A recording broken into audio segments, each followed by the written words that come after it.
আপনারা দেখছেন news now, খবরের নতুন ভাষা। ভেঙে যাওয়ার পরও 5 বছরেও পুনর্নির্মাণ হয়নি কালভার্ট।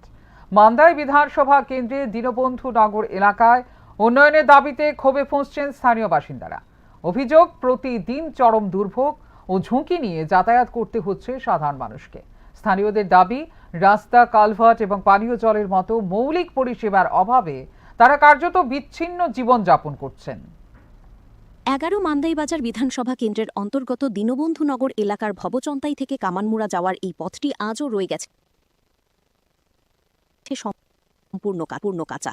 নেই কোনো ব্রিক সলিং কিংবা পাকা রাস্তার ব্যবস্থা। দীর্ঘদিন ধরে ঝুঁকি নিয়ে যাতায়াত করতে হচ্ছে স্থানীয় বাসিন্দাদের। এলাকার মানুষের অভিযোগ, এই রাস্তায় থাকা একটি বক্স কালভার্ট প্রায় 5 বছর আগে ভেঙে ছড়ার জলে বিলীন হয়ে যায়। কিন্তু এত দীর্ঘ সময় পেরিয়ে গেলেও নতুন করে কালভার্ট নির্মাণ বা রাস্তার উন্নয়নে কোনো উদ্যোগ গ্রহণ করা হয়নি। দীনবন্ধু নগর, তারপরে এই এলাকায় কত ফ্যামিলি আছে?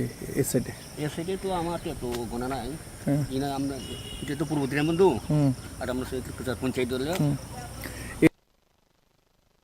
এই রাস্তা কয় বছর চলবে না বন্ধু?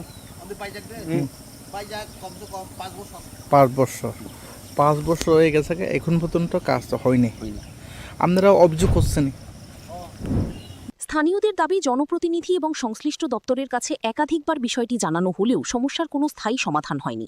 শুধু রাস্তা নয়, এলাকায় পানীয় জলের সমস্যাও দীর্ঘদিনের। দ্রুত রাস্তা ও কালভার্ট নির্মাণের পাশাপাশি পানীয় জলের ব্যবস্থা করার জন্য সরকারের কাছে আবেদন জানিয়েছেন তারা। Bureau report, news now.